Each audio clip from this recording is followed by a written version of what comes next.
Alábòsí ń pòbò lójú ara ẹ ò ráyé lóde òbòlòbò ń jẹ́ kó lórúkọ méjì amóye ìlú ọlọ́mọ àjíkí àrídàtọwọ́lẹ̀ amúnisìwí amúnirẹ̀ nílá ìjẹ́tẹ́tẹ́ bókó bá yọjà tún forí dánú òfò nígbàdà lọ́wọ́ òkè bọ́ọ̀ nífẹ̀ẹ́ lórí ṣe bí òbòlòbò ń jẹ́ ìtìlẹ́. Ilo mu akoko lójú ara sí ilo mu akoko ní kìíní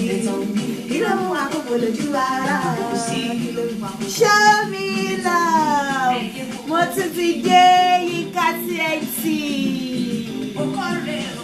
ètò bàbá ètò tó borí ètò tó gbé ètò mi Yinka TNT tó ti wọlé pẹ́rẹ́ show me love show me love show me love.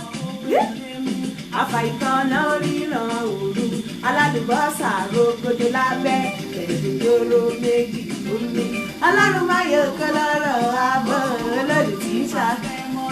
Àbí ọlá gidi ni you're welcome on board show me love. Àjànà kúrò gbòòrò jẹ́jẹ́ àwọn àdéhùn rí ẹni lági àfi láì. Àjànà kúrò gbòòrò jẹ́jẹ́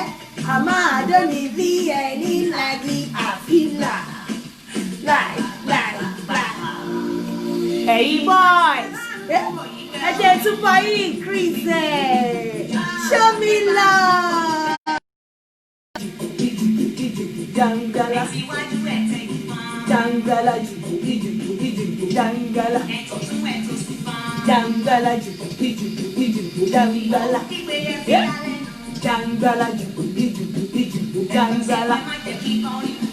jangala jangala woo jangala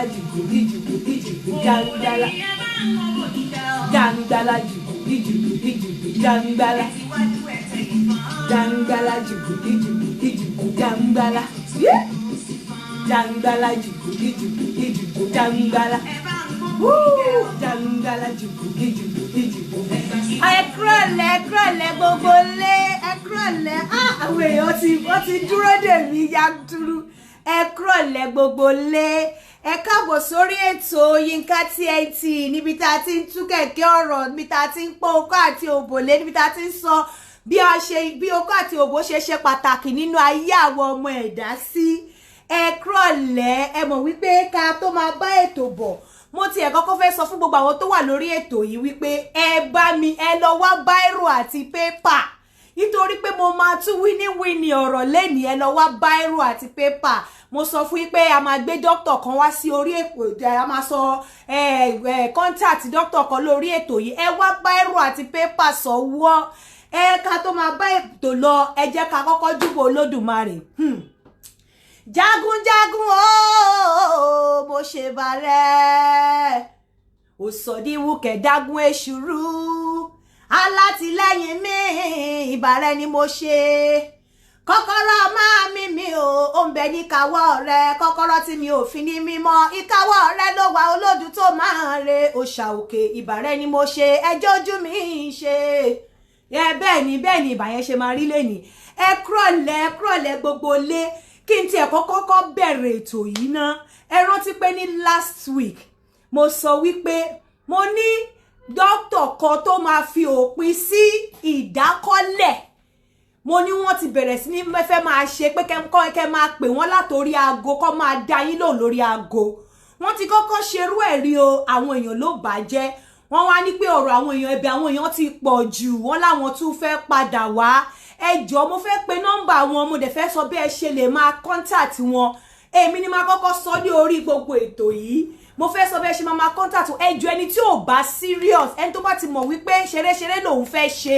ká tó kọ́kọ́ bẹ̀rẹ̀ ètò mo kọ́ fẹ́ pe nọ́mbà wọn kí dẹ̀ fún yín ní contact wọn ẹni tí ò bá ti serious ẹ jọ̀ọ́ ẹ má pè wọ́n ṣeré torí tẹ́ bá pè wọ́n ṣeré tó bá bínú àwọn tí wọ́n jẹ́ tó fẹ́ jó yẹ kó jàǹfààní ẹ̀ wọn ò ní dá wọn lóhùn mọ́ fún gbogbo àwọn tí ó bá ní àrùn ìdákọ́lẹ̀ àwọn tí okó wọn ò bá kí ń ṣe iṣẹ́ dáadáa àwọn tí bóyá dúró oògùn tó ti ń lò ní o bóyá dúró diabetes bóyá àwọn tí okó wọn ò bá ṣiṣẹ́ mọ́ àwọn tí tó yẹ pé wọ́n fẹ́ everlasting solution sí problem wọn ẹ jọ̀ọ́ ẹ pè nọ́mbà yìí láti book appointment pẹ̀lú wọn wọ́n á lè fún yín ní gbogbo wọ́n á fún yín ní everlasting solution sí àrùn ìdákọ́lẹ̀ pé gbogbo àrùn tó lè máa ṣẹlẹ̀ tí ò jẹ́ kéèyàn ṣe déédéé níwájú ọkùnrin àrùn tó ń sọ̀yàn di ọ̀lẹ níwájú obìnrin àbí àwọn obìnrin tó yẹ gbọ́n ń wojú olúwa ẹ jọ̀ọ́ ẹ pè nọ́mbà yìí orúkọ dókítà náà ni Dr. Akitunde Ayeni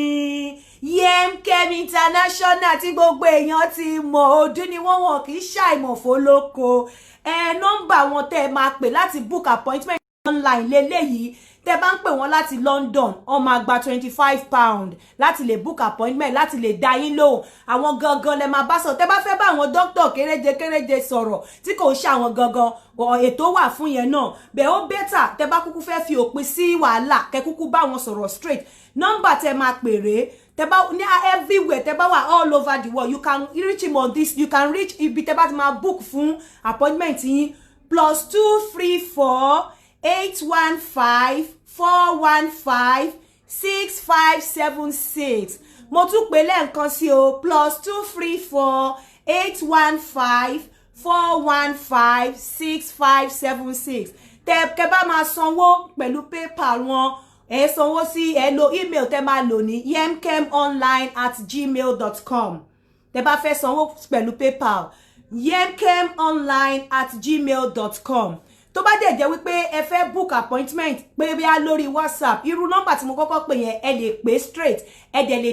lè WhatsApp wọn but on WhatsApp only is +44 790 23 84914 +44 790 23 84914 kí ètò yìí nígbà tá bá tún dé àárín àtútú nọ́mbà yìí pé bọ̀ ìrọ̀rùn ti dé fún gbogbo àwọn tó bá di pé wọ́n ní àrùn ìdákọ́lẹ̀ tí wọ́n dẹ̀ fẹ́ bá Dr. Akitunde Ayeni sọ̀rọ̀ all over the world you can reach on this number but you have to pay ẹ máa san £25 tẹ́ bá ń gbé ní London ẹ máa san $30 tẹ́ bá wà l'Amẹ́ríkà tẹ́ bá wà ní Nàìjíríà ẹ máa san 10,000 naira Nàìjíríà ẹ máa sanwó sí Wema Bank Yemkem International orúkọ tẹ́ máa fi sanwó nìyẹn Yemkem International Wema Bank nọ́mbà tẹ́ máa sanwó sí 01214 07126 01214 07126 nọ́mbà tẹ́ máa fi sanwó nìyẹn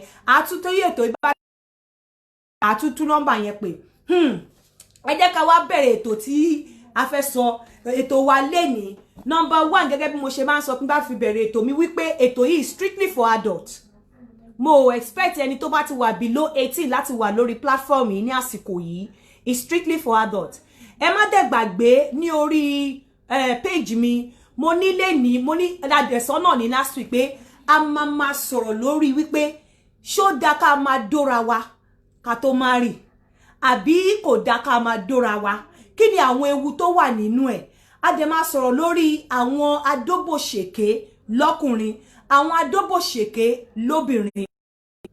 ẹ jọ̀ọ́ mo kọ́kọ́ fẹ́ béèrè question kan lọ́wọ́ yín torí pé mo kà àwọn article kan wọ́n sọ pé kí ni advantages and disadvantages of sex pé before marriage àwọn kan ní kò sí disadvantage kan ẹ jọ̀ọ́ nǹkan tí mò ń sọ yìí mi ò sọ wípé ó dáa àbí kò dáa mo kàn fẹ́ sọ wípé tó bá kọjú sí ẹ kó tá tó bá kẹ̀yìn sí ta tó bá kù ìwọ nìkan kó tí èrò ara ẹ̀ pa bẹ́ẹ̀mi ṣe fẹ́ ṣe tèmi ó yàtọ̀ sí bí ìwọ ṣe fẹ́ ṣe tiẹ̀ èmi ò dẹ̀ bí èmi kọ́ mo bí yín mi ò ń ṣe ìyá yín mi ò ṣe bàbá yín bọ́ akọ̀rán advice ara wa à ń ṣíra wa létí ọ̀rọ̀ ni mo fẹ́ kẹ́kẹ́ kọ́kọ́ gbàgbé sex before marriage sex after marriage ó dá lóòótọ́ because ó máa ń jẹ́ kóbìnrin fọ́ pé òun wà classy òun lè tọ́jú ara òun present ara òun fọ́kùnrin kìíní kan ọmọ ọlọ́run ni nǹkan kan sex before marriage ẹ má gbàgbé pé ayé ìgbà tí àwọn bàbá wa àti ìyá wa tí wọ́n mú aṣọ funfun wọlé tí wọ́n mú ẹ̀jẹ̀ jáde ayé yẹn ti kọjá ayé ìgbà yẹn tí wọ́n bá bí ọmọ òkókó tọ́n bá ti gbà nídìí àbí kí wọ́n gan ṣe oríṣiríṣi fún kò ní ké kò ní láhùn bọ̀ ayé ìsìn tó bá ti ń bí ọmọ òkókó ìgbà ẹsẹ̀kẹsẹ̀ ló ti ń lajú ẹsẹ̀kẹsẹ̀ ló ti ń sunkún ó fẹ́ jẹun ayé ìgbà yẹn ẹ má gbàgbé pé tá bá kó 100 people jọ hardly lè máa fi rí èèyàn kan tó ní diabetic hardly lè máa fi rí èèyàn kan tó ní hypertension hardly lè máa fi rí èèyàn kan tó ní ọ̀pọ̀lọpọ̀ àrùn tí ó ń ṣẹlẹ̀ lénìí nítorí pé my grandmother died at the age of 104 and bó dẹ̀ ṣe kú at the age of 104 mo fẹ́ sọ fún yín pé kò ní àìsàn kankan dọjọ́ kú ẹ̀ ó jẹ ṣúgà dọjọ́ kú ni àwa lè fi oúnjẹ tá ń jẹ ní ayé ìgbà yẹn ká fi wé ìsìn a lè fi ìgbésí ayé fún atẹ́gùn tó ń fẹ́ sí wa ní ayé ìgbà yẹn a lè fi wé ìsìn so tá bá ń sọ wípé ṣé ó yẹ ká dóra wa àbí ká má dóra wa ká tó marry take for instance I want to give this doctor credit. There's a doctor I would like to give credit to on this program, Dr. Olu Daniels, medical doctor ni wọ́n ní America, one of the American hospitals. Mo try láti talk pípí láti ṣe oríṣiríṣi research lórí advantages àti disadvantages tó wà nínú pé ká dóra wa before marriage àbí after marriage. Ẹ má gbàgbé tí àwọn èèyàn bá fẹ́ ṣe wedding, especially àwọn tó bá ní ọ̀pọ̀lọpọ̀ nínú wọ́n ti ń dóko bẹ̀ wọ́n ní àwọn ti nítorí pé wọ́n ti change àwọn ti di virgin in Lord oko tẹ́ ti dódódódó tó ti sú yín tẹ́ wá ní ìyá gíní kan virgin ọ̀ràn adájọ́ wọ́n ní nígbà tẹ́ bá sọ wípé káwọn nǹkan tí mo máa ń gbọ́ ni pé wọ́n ní káwọn èèyàn lọ ṣe test bóyá obìnrin lóyún kó tó ṣe wedding especially àwọn tó bá láwọn fẹ́ ṣe wedding ní ìlànà ṣó ti yé yín wọ́n ní kó lọ ṣe test bóyá obìnrin lóyún àbí kò lóyún kó tó ṣe wedding ẹ jọ̀ọ́ èmi ò tí ì gbọ́ àbí níbo lẹ́yìn ti gbọ́ rí wípé wọ́n sọ wípé kó lọ ṣe egg count pé ìjẹ́ wọ́n lọ ṣe egg count obìnrin yẹn bóyá ẹ̀gẹ́ tẹ̀ lè fertilize láti di ọmọ ìjẹ́ wọ́n sọ pé kí ọkùnrin lọ ṣe sperm count rí meanwhile ẹ ti wà nínú relationship for 5 good years ẹ claim wípé ẹ ní dóra yín kẹ́ ẹ tó marry ẹ dẹ̀ ní very prolonged relationship ẹ má gbàgbé wípé yàtọ̀ sí obìnrin tó bá jẹ́ virgin obìnrin tí ò bá jẹ́ virgin tẹ̀dẹ̀ ń date ara yín tí ọkùnrin bá ti lọ ẹ sọ wípé ọkùnrin ti bá tiẹ̀ lọ obìnrin ti bá tiẹ̀ lọ ìwọ ọkùnrin ò mọbi tí obìnrin rìn lọ ìwọ obìnrin ò mọbi tí ọkùnrin bá lọ ẹ dẹ̀ sọ pé ẹ jọ wà nínú the same relationship ẹ mọbi tí ẹ mọ nǹkan tó ní kálukú ṣe lẹ́yìn Ọlọ́run nìkan ló mọ ìkọ̀kọ̀ wa ẹ wá ní prolonged relationship for 5 years báwo lẹ ṣe mọ̀ wípé after 5 years yẹn because the only thing tẹ́ ṣe kẹ́ tó marry òun ni pé ẹ lọ ṣe test wípé obìnrin ò lóyún ẹ ṣe test pé ọkùnrin ẹ count sperm ọkùnrin bóyá ó lè dọ́mọ o ẹ count egg obìnrin bóyá ó lè dọ́mọ o àwọn marry 10 years wọ́n sì wà nínú marriage kò sọmọ meanwhile according to my findings how would you know because according to my finding from the medical doctor wọ́n sọ fún mi wípé anti-sperm wípé obìnrin lè produce anti-sperm antibody against a man's sperm irú àwọn obìnrin yẹn ló máa ń wà nínú ìgbéyàwó for a long time tí ò ní sí ọmọ because ara wọn produce antibody against the sperm of ọkọ wọn against the sperm of ọkùnrin tó ń súnmọ́ wọn bí wọ́n dẹ̀ mọ̀ wọ́n ọkùnrin míì gan lè máa produce anti-sperm antibody tó máa wà against the sperm ara ẹ̀ tó jẹ́ pé wọ́n kàn máa dóra wọn ni wọn ò ní jọ bímọ fúnra wọn but the same obìnrin tó ń produce anti-sperm antibody against sperm ọkọ ẹ̀ ó lè lọ fẹ́ ọkùnrin míì kó dẹ̀ ṣàbíamọ́ ńbẹ̀ ó dàbí kan gba kidney èèyàn kan fẹ́ lò mí ó lè ṣiṣẹ́ fún A kó má ṣiṣẹ́ fún B but wọ́n irú nǹkan báyìí ẹ lè detect láì jẹ́ pé ẹ dóra yín and ẹ dẹ̀ ti jọ wọnú marriage irú kíní yẹn ṣẹlẹ̀ láàrin yín but ọmọ ò lè sí láàrin yín àfi tẹ́ bá decide láti ṣe IVF ní Nàìjíríà yín náà mọ̀ pé kò lọ free èèyàn mélòó ló lè afford àti ṣe IVF but tó bá jẹ́ wípé nǹkan tá ti jọ mọ́ra wa ni wá ti mọ̀ ọkùnrin mi àti obìnrin mi wọ́n máa dóra wọn fún dídí ọdún 5 obìnrin ò ní lo prevention ọkùnrin ò ní lo condom kò dẹ̀ ní sí pé bóyá obìnrin gbé oyún wá pé mo lóyún ìwọ ọkùnrin ò ti lo brain yẹn pé there is fire on the mountain but nígbà tẹ́ ẹ bá tá ẹ sara yín wò tẹ́ ẹ gbọ́ ṣe ara yín wò tẹ́ ẹ mọ nǹkan tẹ́ fẹ́ kówó lé báwo lẹ ṣe fẹ́ mọ̀ I am not soliciting pé kẹ́ ẹ dóra yín before marriage bẹ́ẹ̀ tó bá kọjú sí ẹ kó tá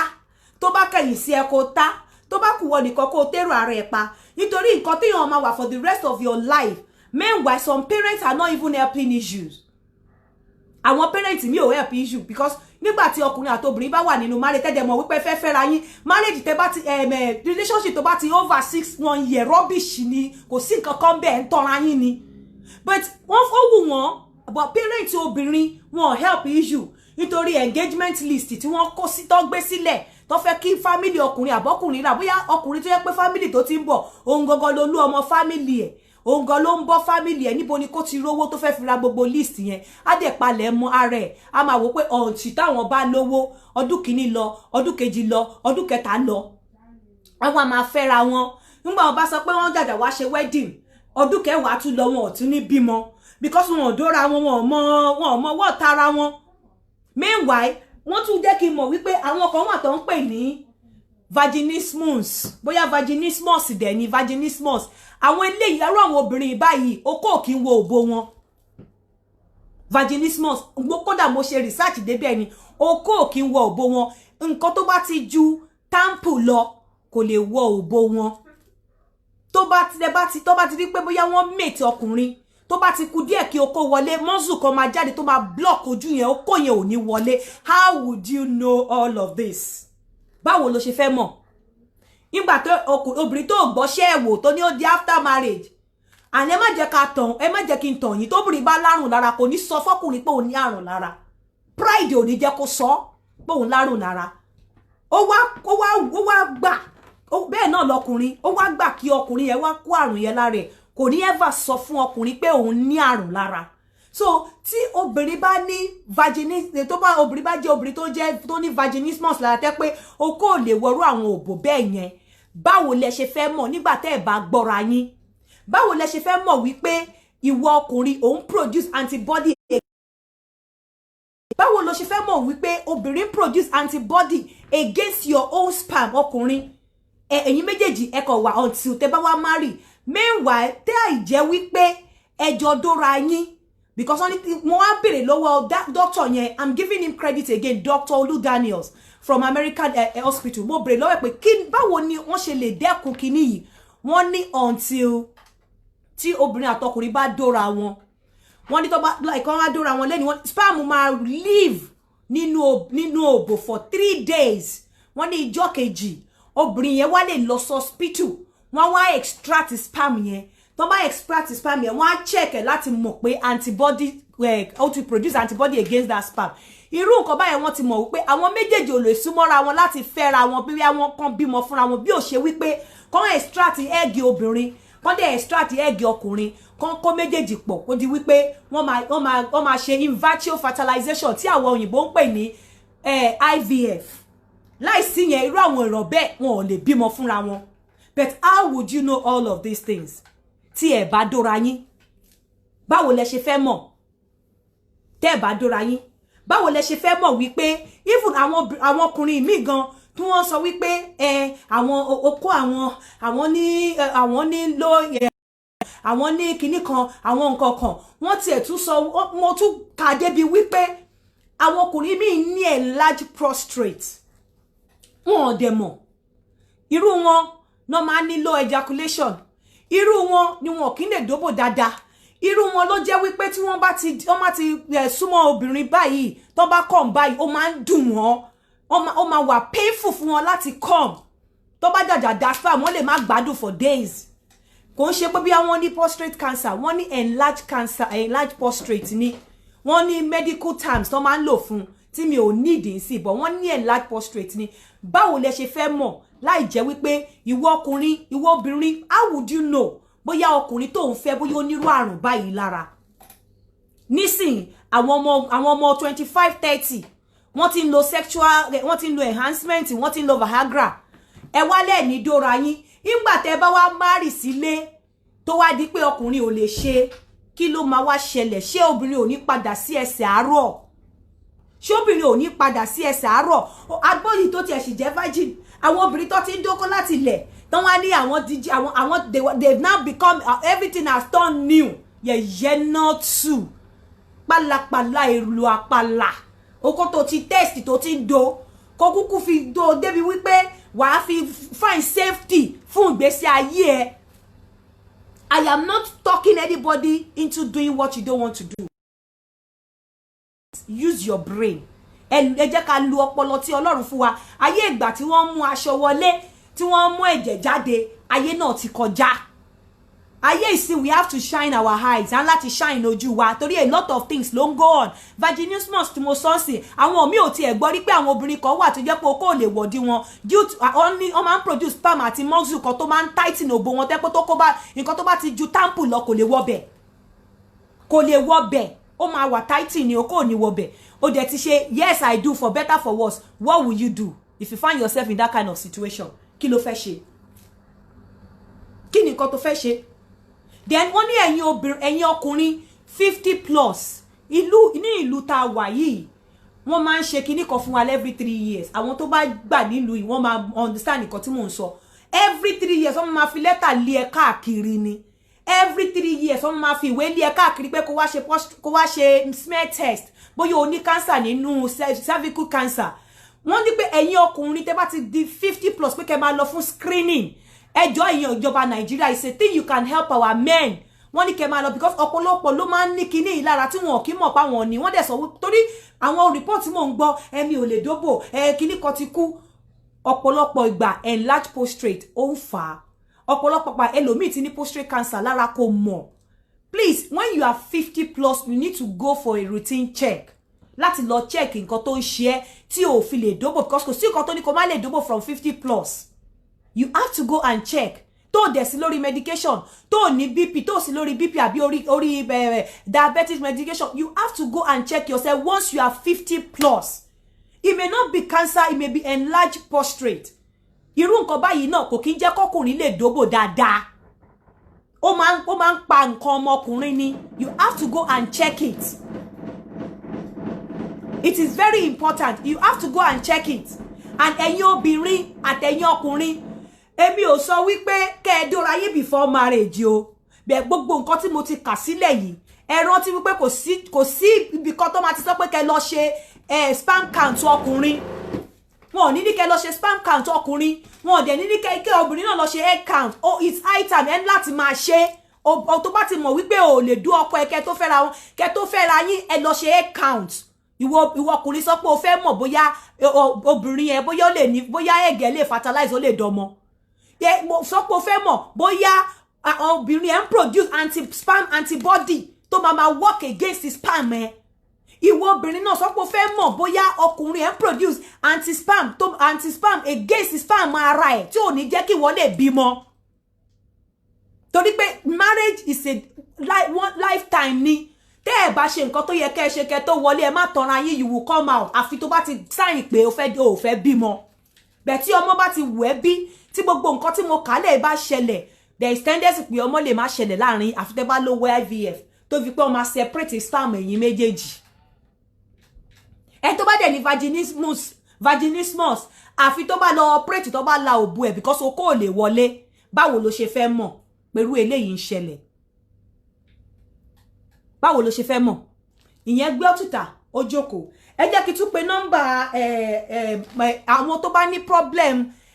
ejaculation problem pé wọn ò lè dóbò okó wọn ò ṣiṣẹ́ dáadáa tó dẹ̀ fẹ́ everlasting solution. Please, Yemkem International try láti kàn sí wọn. Tẹ́ bá fẹ́ for consultancy pé bóyá tẹ́ bá fẹ́ bá wọn sọ̀rọ̀ látorí phone láti gbọ́ gbogbo nǹkan tẹ́ máa ṣe tí ara yín máa fi yá dáadáa. Yemkem International number tẹ́ máa pè wọ́n sí rèé +234 815 415 6576 +234 815 415 6576. PayPal number one is yemkemonline@gmail.com. PayPal email one yemkemonline@gmail.com. Àbí tẹ́ bá fẹ́ sanwó sí Wema Bank lẹ́kọ̀ọ́, Yemkem International, that's the name of the bank. Name tẹ́ máa sanwó fi sanwó nìyẹn 0121407126. Ẹ dẹ̀ lè book appointment látorí WhatsApp pẹ̀lú number +44 7902384 914. Ìyẹn jẹ́ bẹ́ẹ̀. Meanwhile, wọ́n dẹ̀ tún ní there is this thing nǹkan tó bá ń jẹ́ kí ọkùnrin kí libido wọn máa high lára wọ́n pè ní testosterone.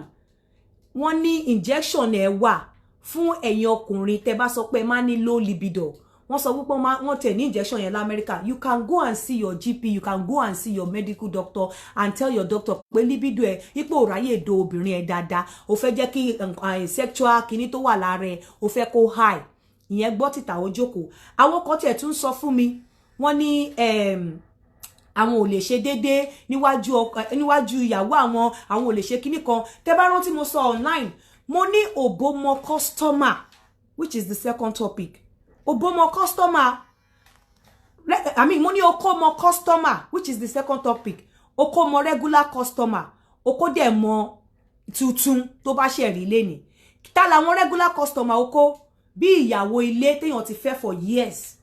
Bí girlfriend tó ti pẹ́ pẹ̀lú èèyàn, àwọn ni regular customer oko. Ta làwọn new customer oko? Bí òbò téèyàn ṣẹ̀ṣẹ̀ meet lánàá àbí lẹ́ni téèyàn plan láti ṣẹ̀ṣẹ̀ dó, àwọn ni late customer oko. Tó ibo bá ṣe pé ìyàwó ẹ̀ sí tó bá ti fẹ́ ìyàwó ẹ̀ for 20 years, tó bá bẹ̀rẹ̀ sí ní rí ìyàwó ẹ̀ as arúgbó, tó bẹ̀rẹ̀ sí ní rí ìyàwó ẹ̀ as àbúrò ẹ̀ àbí ẹ̀gbọ́n ẹ̀, tó bẹ̀rẹ̀ sí ní rí ìyàwó ẹ̀ as pé wo ti pẹ́ jàre kíní kan ó ti dára mi, bẹ́ẹ̀ gẹ́gẹ́ ni okó ẹ̀ ṣe máa react sí. Ó di pé tó bá fẹ́ do ìsídà kókó ẹ̀ máa le àbí tó bá dẹ̀ ti gorí ẹ̀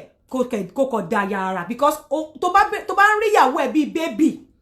tó ń rí ìyàwó ẹ̀ bí ọ̀tún tí òbò ẹ̀ ń jẹ́ ọ̀tún ní ojú ẹ̀, definitely okó ẹ̀ náà máa bẹ́ẹ̀ treat ẹ̀ bẹ́ẹ̀. And that is why tẹ́ pé most àwọn ọkùnrin tó máa sọ wípé àwọn ò lè ṣe dáadáa nínú ilé, tó bá jáde tó bá gbá obìnrin mú ní níta, ó máa dàbẹ́ ni pé okó tí ò ṣiṣẹ́ nínú ilé yẹn bó ṣe máa ṣiṣẹ́ níta wàláhì ó máa yàtọ̀. Àwọn gan máa bira wọn pé ṣé kò ṣe àbí wọ́n ti mú okó àwọn mọ́lẹ̀ ni, because okó yẹn ti rí èèyàn tuntun, so ó máa behave, ó máa react ní tuntun, ní anxiety yẹn máa jẹ́ kó rí okó yẹn react differently from bẹ́ ṣe ń dóbò nílé. So nítorí ẹ̀ tó bá níyàwó nílé, no matter how long tíyàwó yẹn fi lè pẹ́,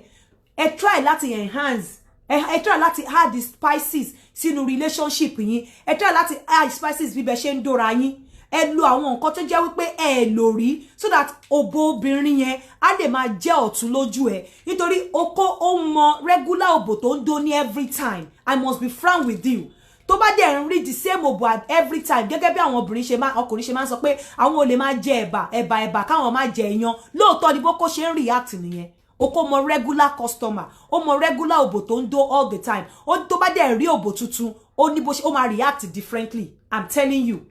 So ó wá kù sí ọwọ́ obìnrin láti mọ bí ó ṣe máa jẹ́ kí okó yẹn máa rí ẹ ní ọ̀tún. Ó kù sí ọwọ́ ọkùnrin láti mọ bí ó ṣe máa treat òbò yẹn tí okó ẹ̀ fi máa rí ní ọ̀tún. Tí ọkàn ẹ bá ti ń sọ wípé ìyàwó mi wo tiẹ̀ ti sú mi jàre ó ti pẹ́, ọkàn ẹ bá ti ń rí òbò yẹn as old òbò, okó ẹ̀ máa rí as old òbò. Tí ọkàn ẹ bá ti ń rí òbò as òbò tuntun, okó ẹ̀ náà máa treat òbò yẹn as òbò tuntun. So your oko reacts to any òbò tó bá ń dó according to the way tí àti ọkàn ẹ bá ṣe react sí òbò yẹn. So tó bá wà nínú ilé, máa wo òbò ìyàwó ẹ àtọ̀tún. Tó bá ti bẹ̀rẹ̀ sí ní sú ẹ pé ìyàwó ẹ kó sọ àwọn nǹkan tó bá fẹ́ kó ṣe, ìwọ náà ṣe àwọn nǹkan tí o lè fi step up débi wípé okó ẹ á lè máa react sí òbò yẹn bí ó ṣe máa react sí òbò ìta. A mọ̀ pé ẹ má jẹ́ ká tanra wa, kò sọ́gbọ́n tó bá ti tó stage kan, okó náà máa ń yarí, á mọ̀ wípé hold òbò lélẹ̀. Ó wá depend lórí bẹ́ bá ṣe lè handle ẹ̀. Ó máa ya ní bá ní ìdákọ́lẹ̀ nínú ilé nígbà míì, kò ṣe ìdákọ́lẹ̀ yẹn wó bò tuntun ni. Òun ló fi fà tó fi jẹ́ pé ó ń wá different flavour ni, bẹ́ẹ̀ ni ó ń wá different flavour. Kò ó ti inú ilé yẹn ti sú. So ẹ̀yin obìnrin ẹ try láti mọ bẹ́ ṣe máa pe okó yẹn tí ara okó yẹn máa fà sí yín, tẹ́ pé tó bá ti ẹ̀ rí yín, tó bá wà, tó bá gbóòórùn yín á lè dìde. Tó bá ti di pé ẹ ti ń bọ́ra lẹ̀ tí okó ti ń sorí kan, wàláhì kò sí lọ́wọ́ ọkùnrin. Kò ṣe pé bóyá ọ̀rọ̀ ara ó wu ọkùnrin kí okó má lè mọ̀ yín, but okó yẹn fúnra rẹ̀ gangan òun ló ń control brain ọkùnrin yẹn. then bí ọkàn ọkùnrin yẹn bá ṣe rí òbò yẹn sí bẹ́ẹ̀ náà lóko yẹn ṣe máa rí. So ẹ̀yin ọkùnrin ẹ máa try láti máa rí ìyàwó yín bí tuntun nǹkan tó bá ń ṣe tí ó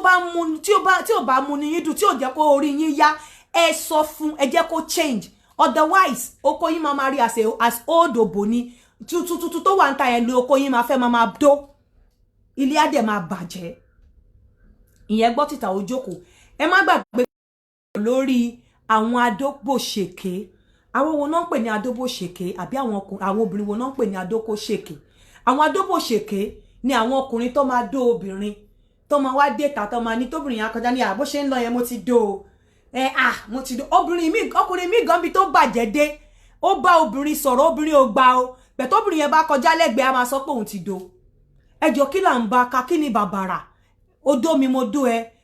mo ríwòwò oríwòwò mi ni. Àfi tó bá jẹ́ pé ìwọ ọkùnrin o lè bọ́ sọ́jà kó tú òwò ẹ̀ síta. Bí ìwòwò obìnrin ṣe jẹ́ private sóbìnrin bẹ́ẹ̀ náà ni ìwòwò tiẹ̀ jẹ́ private sí ẹ̀. Bí obìnrin ò ṣe lè sọ níta pé mo ti dó lágbájá bẹ́ẹ̀ náà ni kò ṣe kí ìwọ gan ṣe lè sọ níta tó bá ń tijú, because ìwòwò ẹ̀ is private to you. Mo ti rí ìwòwò ẹ̀ o ti rí ìwòwò mi, so kí ni big deal? Kí ló fẹ́ wá lọ máa sọ níta fún pé mo ti dó mo ti dó bó ṣe ń lọ yẹn ó useless mo ti dó. Kí ni big deal? Wọ́n gan useless.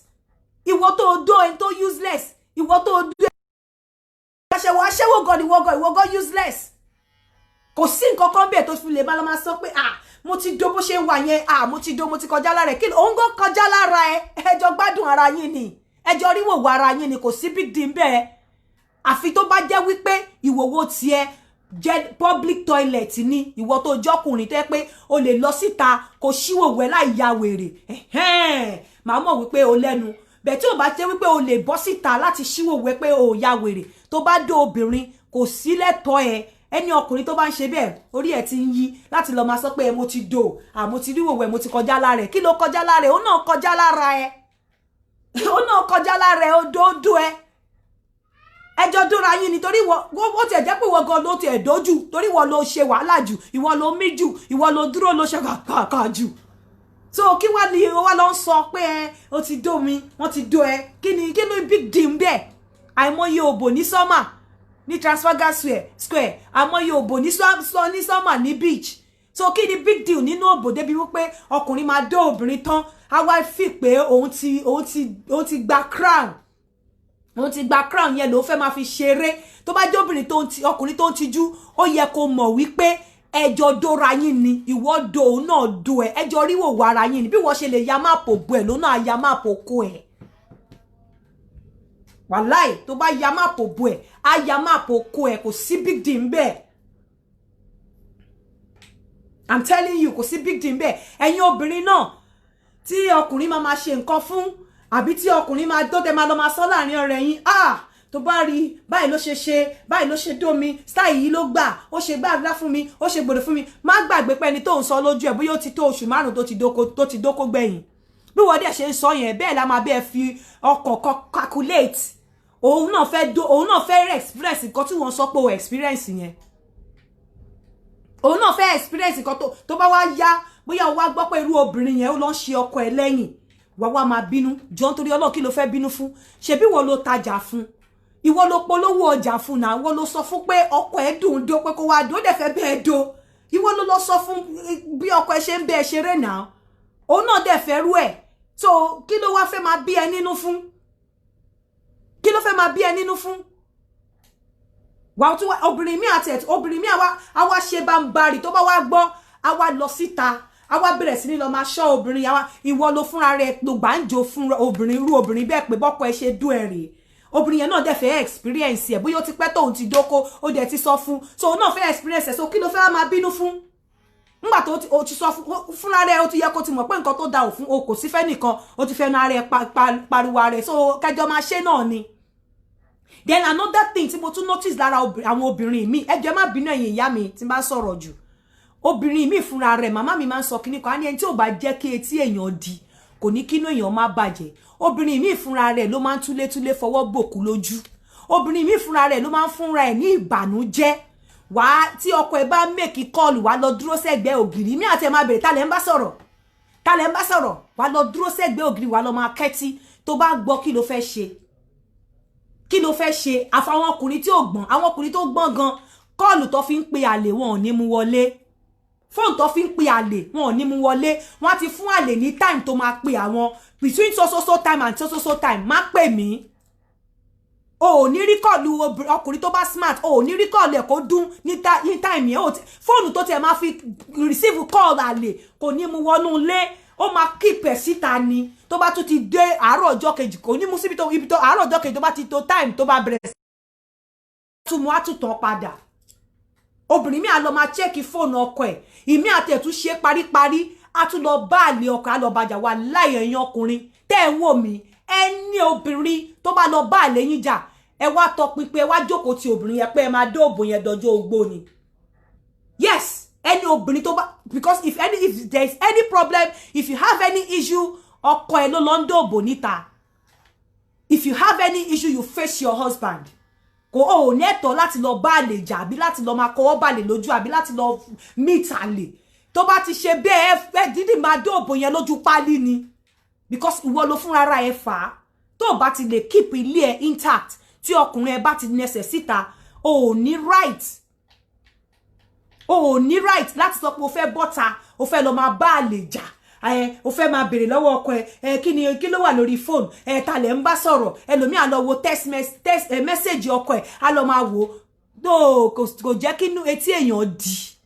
ẹni tí ò bá ti jẹ́ kétí ẹ̀ di kò ní kínú ẹ̀ máa bàjẹ́ tó bá ti fẹ́ gbọ́gbọ́kúgbọ́ inú á máa bàjẹ́ ní gbogbo ìgbà ni ẹ̀yin obìnrin nídìí gbogbo rú yẹn sórí òbò tí ẹ yìí ni kò fún dáadáa kó mọ bó ṣe máa fún tó máa tighten ẹ̀ up tó jẹ́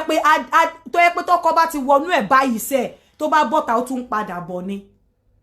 o ò ní láti lọ máa check fóònù ọkọ ẹ̀ ìwọ múra sára ẹ nínú ilé o ò dẹ̀ ní láti lọ máa báàlẹ̀ òun bìlítò ara ẹ̀ láti lọ máa báàlẹ̀ ọkọ jà níta you don't have to do all of those things anyway ẹ̀yin tèmi nǹkan tó wà lọ́wọ́ mi yìí eléyìí náà tún ara àwọn tó fi ń peṣẹ́ fóbìnrin lélẹ̀ tẹ́ bá rí orí ẹ̀yìn sìn orí bíi tẹ́ bá rí pé oko shape ló wà mọ̀ pé nǹkan tọ́pọ̀lọpọ̀ dúró dè nígbà tí mo gbé kinní síta wọ́n tún increase tẹ́ bá rí kinní oko shape lélẹ̀ irú eléyìí sí ibi by ó vibrate it's a thing tẹ́ lè fi bá obìnrin ṣeré tẹ́ bá fẹ́ kọ́kọ́ gbé kò ṣe pé gbogbo gbà náà lè máa do especially àwọn bí ẹ̀yin tẹ́ fẹ́ do virgin ẹ kọ́kọ́ fi gẹ̀rẹ́sì wọn kẹ́ ẹ make sure pé elú èyẹ ẹ máa kọ́kọ́ fi ẹ máa fi ṣe massage wọn dáadáa ẹ wá press kínní eléyìí sí ó ń vibrate eléyìí lè máa fi touch ìdọ̀ wọn nǹkan tí eléyìí wà fún ni ẹ láti touch clitoris ẹ rí pé ó ní shape oko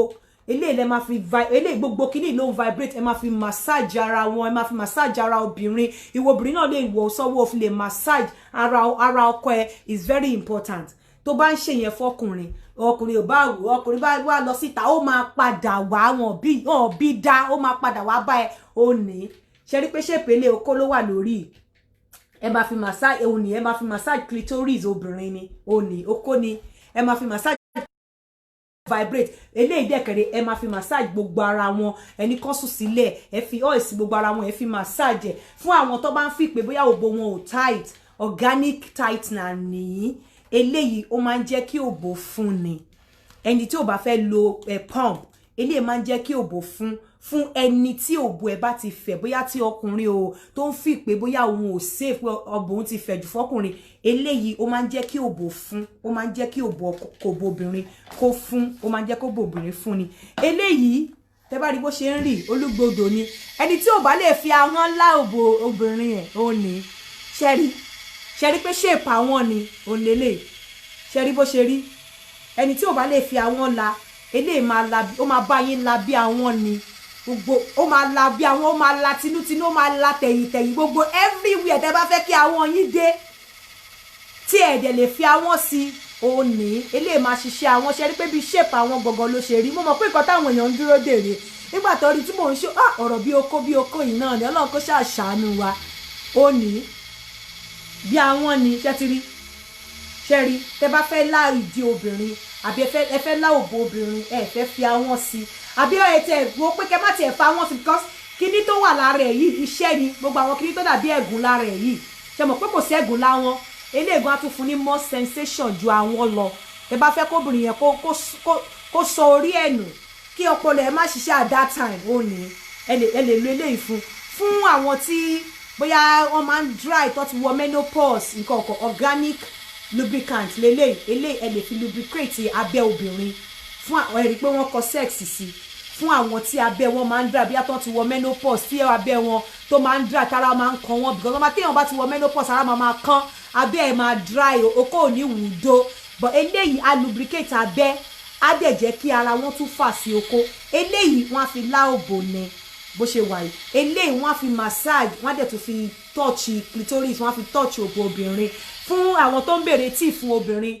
pé tó máa pe obìnrin sóko òun ní female joy ó ti dé tí obìnrin nìyẹn tí ọkùnrin ní ti tèmi tí obìnrin lélẹ̀ female joy ó ní ẹ jẹ́ kí n tún tọ́ lẹ́ẹ̀kan sí ṣẹ́rí bó ṣe ń ṣe bó ṣe máa ṣe bẹ́ẹ̀ bá ṣe fẹ́ kó rí ni ẹ lè increase ẹ̀ mo ti increase ẹ̀ báyìí ẹ lè increase ẹ̀ ẹ lè tún decrease ẹ̀ tó bá wù yìí bẹ́ẹ̀ bá ṣe fẹ́ kóbìnrin yẹn máa sunkún sí ni kò ń ṣe gbogbo ògbà la máa mú ọyàn gbogbo ògbà kọ́ la máa fọwọ́ kọ irun orí gbogbo ògbà kọ́ la máa jẹ́ kí okó kó máa rí òbò ìyàwó yín òbò partner yín bí ọ̀tún tẹ́ bá ti ń ṣe nǹkan kan náà okó yẹn á su á fẹ́ jẹ àsáró àwò pé ẹ̀bàlẹ̀ ń fò lójoojúmọ́ bẹ́ẹ̀ kó má máa fìpẹ́ bà lòun jẹ lójoojúmọ́ ẹ ṣe àwọn nǹkan tó distinct from àwọn nǹkan tẹ́ ti ń ṣe tẹ́lẹ̀ ṣe ẹ ti gbọ́ kí n tó máa lọ because ní next week a tún ní a lot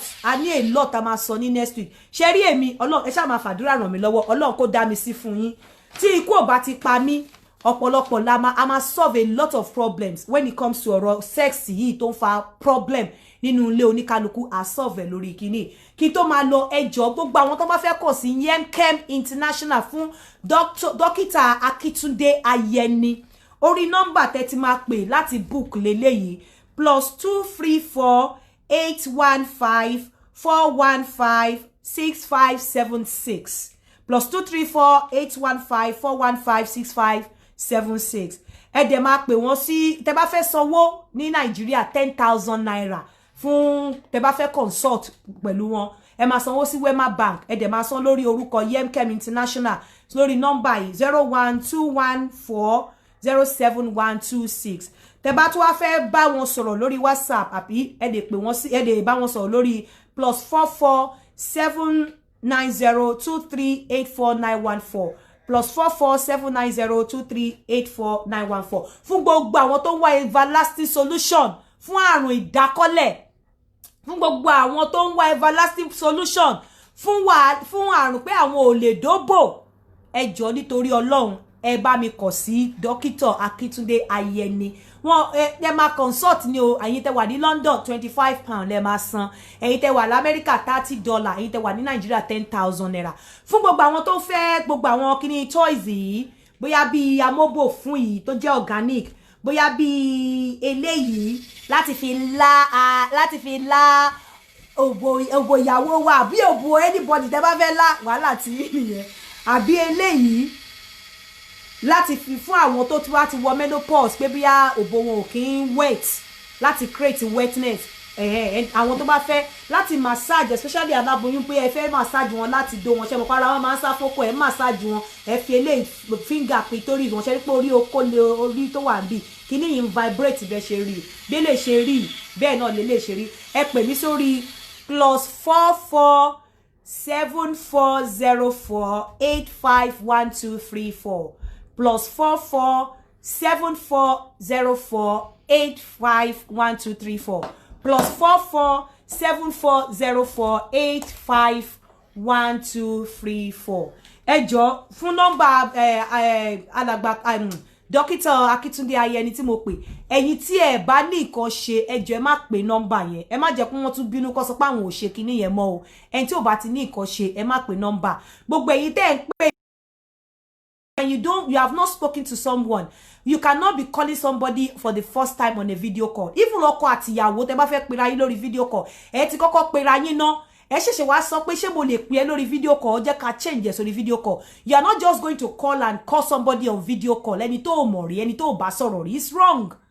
Even kò jẹ́ ọkọ àti ìyàwó ṣe ẹ ma because ẹ mọ̀ nǹkan tí the other person ṣe. So you need to seek, can I ask permission before you call somebody on video call. Don't just call me on video call. I will not pick it. If it gets me upset,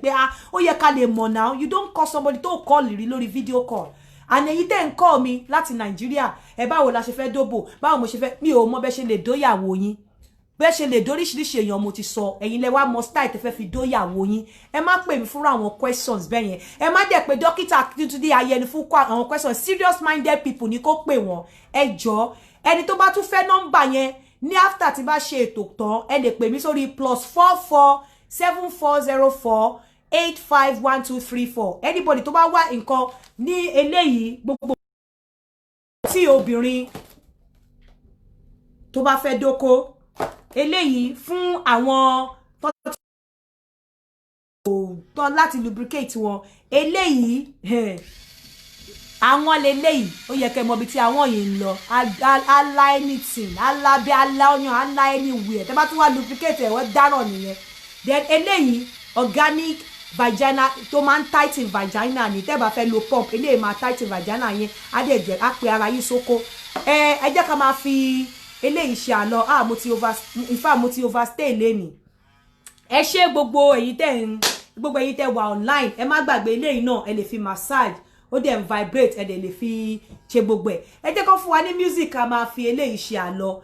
Tó bá di ní ọ̀sẹ̀ tó ń bọ̀ lágbára Ọlọ́run a tún máa wá with a new topic. Ẹ jọ̀ọ́ subscribe sórí YouTube channel mi because eléyìí máa lọ sórí YouTube straight. I'm not going to leave it on Facebook. And please tẹ́ bá ní any question tẹ́ fẹ́ any topic tẹ́ fẹ́ ká treat, do not hesitate to call me on +44 7404 851234. +44 7404 851234. Lẹ́ẹ̀kan sí nọ́mbà Yemkem International thematic book on telephone kini consultancy yín oni +234 815 415 6576. Tẹ́ bá fẹ́ sanwó fún kini láti Nigeria 10,000 naira. Ẹ máa sanwó sí Wema Bank Yemkem International 01214 07126. Then láti tẹ́ bá fẹ́ pè sórí WhatsApp +44 790 2384914. Ẹ jẹ́ ká máa fi eléyìí ṣe àlọ́ ká dẹ̀ rọra máa fi ijó ká máa fi ṣe àlọ́. Ẹ ṣé gbogbo àwọn olólùfẹ́ mi gbogbo ẹ̀yin tí mo rí gbogbo yín mo dúpẹ́ lọ́wọ́ yín. Ẹ kú ìfẹ́ Ọlọ́run á bá mi dúró tì yín. Ọlọ́run á bá mi dúró tì yín. Ẹ ṣé gan ẹ kú àdúró tì gbogbo ẹ̀yin tí mo rí tí mi lè dárúkọ àfojúdi o mi lè dárúkọ everybody ni. I love you all. Thank you very much. See you next week. Òjì lówùrọ̀ mo tọ́ kọ́ńténà tí mo rọ sóbò mi sí mo rọ sóbò mi okùn lẹ́múlẹ́mú mo gbé gbáàjé àwa kúrú kẹrẹ.